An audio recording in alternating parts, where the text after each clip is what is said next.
7 worst courses you can study in the UK that can't get you a Tier 2 visa. Let's get into the video. So before getting into the video proper, I'd like to give a disclaimer with respect to these courses. Now, one thing about the UK, I actually preach about getting a graduate job, which is more of an entry-level job, because that's actually what I've actually applied to a lot in the last 18 months.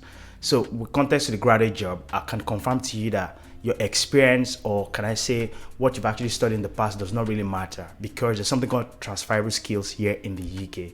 So you can always, study something else and actually get into something else. For example, you studied something like philosophy, you can just get into accounting. So why is that? Because in graduate jobs, they usually just find 0 to 2 years experience, meaning even if you don't have experience, but you have the values, attributes, and you're actually able to meet up to the recruitment procedure, you would get the job. So what I'm just trying to say is that even if you studied these courses, it don't mean that you can actually get a job you are wanting. But guess what? Why not actually be more intentional and choose a course that would actually give you a return on your investment?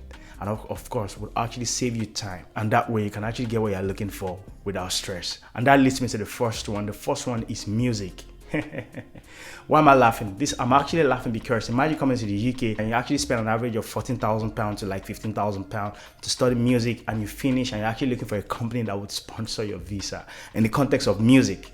I mean, really?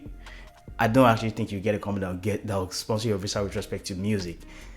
I get the concept. You actually have a dream. You actually want to become a musician. I don't even think to become a musician, you actually necessarily need to do an MSc in music. To be honest with you, the most successful musician don't even have a degree in music. So long story short, I don't think it's worth it. Next on my list is theater art. Listen, theater art is a very, very interesting profession. Like for example, you want to become an actor, an actress, etc. But unfortunately, I can confirm to you that many companies are only looking for skills like this. Do you get what I'm saying? I don't think you should actually waste a lot of money coming to UK to study this one. If you're actually talking about the context of Tier 2 visa, you ain't getting nothing in this one. So don't even waste your time studying theater art. Unfortunately, it's not going to work out. Next on my list is a very popular one. I actually feel heartbroken when people can actually get a job in this one, and that's journalism. I mean, imagine doing a BS in mass communication. The only natural progression for you is to further your education in this career line, because probably you want to become a journalist, for example.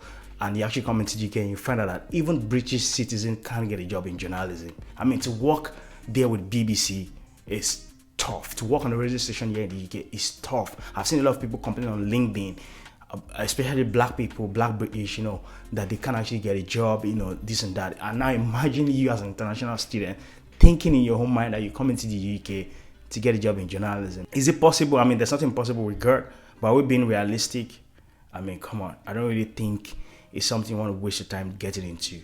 But guess what? If you actually have a skill with respect to mass communication, or if you've actually done something in this one, you can actually find something else that actually meets the top sponsored roles here in the UK.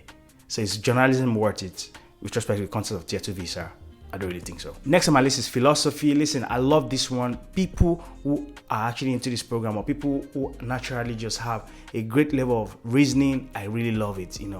I really like to talk with people like this. But it's not about what people actually enjoy talking to. It's about how do you get a Tier 2 visa. If you study philosophy, in the context of philosophy, you won't really get a job, because let's be honest, how many companies are looking for people with this level of skill set? But if you're talking about a transferable skill, yes, you can find something else. But in the context of philosophy, it's not worth it. So I don't think you should waste your time. Next on my list is agricultural science. Very beautiful program. Listen, without farmers, without people in this industry, without researchers in this niche, I don't think we'll survive in life. But unfortunately, we're not talking about surviving in life. Now we're talking about getting a Tier 2 visa, surviving in the UK. How do you get a Tier 2 visa? Studying agricultural science, I mean, it's very difficult to get something. Imagine doing fishery, imagine doing, something around agric or agric extension, etc. I mean, it's heartbreaking that you can't get something. So I don't think you should actually, if you actually done something in agricultural science in your BSc, I advise you don't waste your time. Think of something with respect to business or anything else that can actually get you that, advantage in the market. Don't get me wrong, your degree don't determine what you become, but your degree can also play a competitive edge for you in the competitive market. So agricultural science, is it worth it? I mean, if we're talking about this one, no, it's not. Next on my list is fashion designers. Listen, I really love dressing very comfortably, looking the best I can.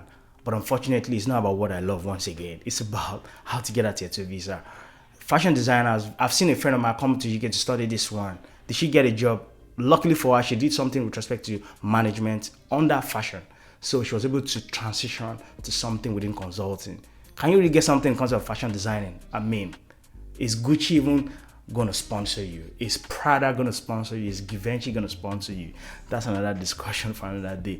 When it comes to the tier 2 visa, once again, I would love to break your heart this time around. You ain't getting nothing, unfortunately. So don't waste your time studying fashion design. Next on my list is Aerospace Engineers. Very, very interesting one. I actually made a video where I actually talk about engineers being one of the top sponsored roles. Yes, it's a fact. For example, getting the civil engineer, mechanical engineer, petroleum engineers. Yes, they are actually looking for all these people with this skill set to get a job in the UK. But can you really get something with respect to aerospace engineer? I can confirm to you that it's very difficult. Why even these people? What do they do? Basically, they create prototypes and ensure that the design meet up to what they've actually put in place. Do I actually think it's very easy to get this job? It's not about what I think. I'll be very honest with you. It's about the reality.